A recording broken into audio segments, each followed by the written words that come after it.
Well, it's kind of hard to talk about what you did in the infantry. One battle is different from another, and your feelings are, at times, are quite different from another.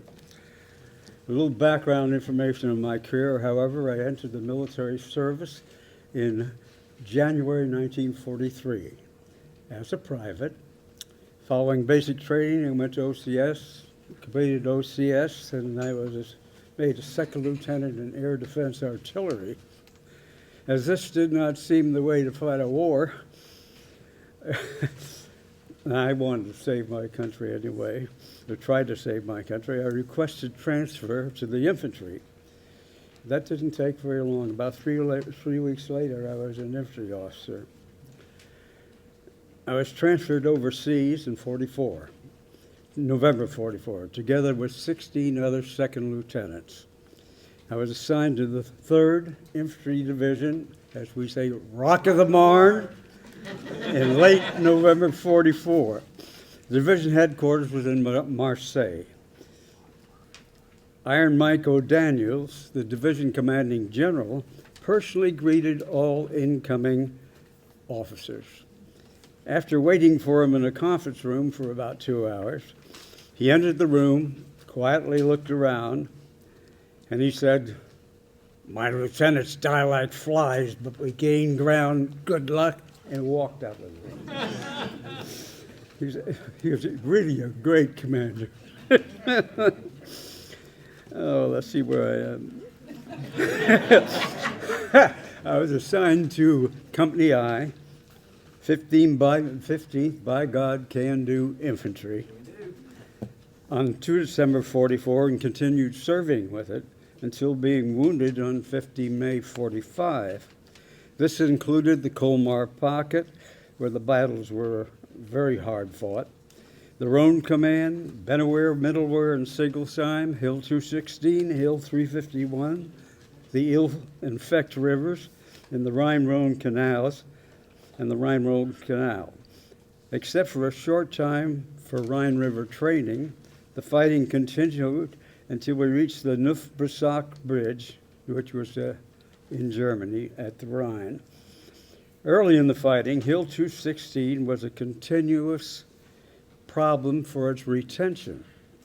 I fought in 2 takings of the hill. Later, Lieutenant Victor L. Candle, one of my platoon leaders at the time, as I was acting company commander, came to me and he said that he had volunteered to take the regimental battle patrol to retake Hill 216, which had been lost again.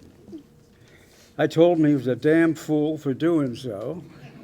As a reward of the Congressional Medal of Honor for him had been approved for what he had done in an area called the Battle of the Quarry.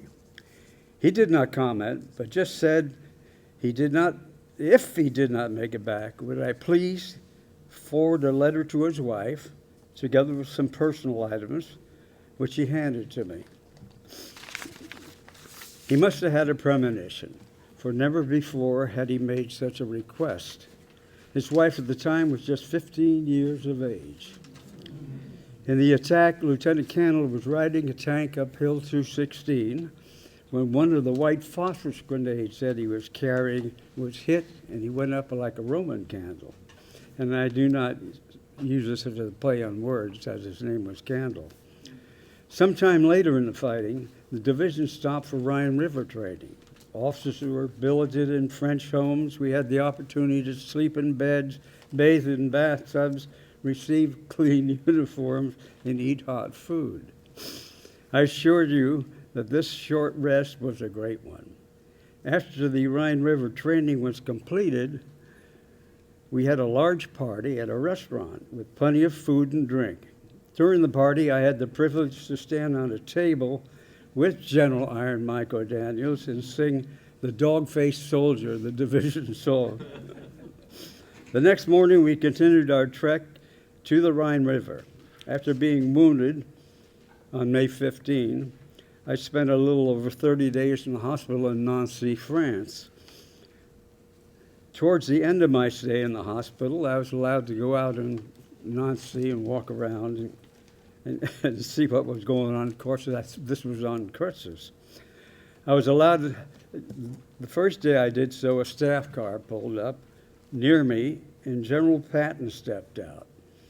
He put his hand out, he came over to me, and he put his hand out, and he said, "I just want to shake the hand of a 3rd Division man, Rock of the Marne." Rock of the Marne.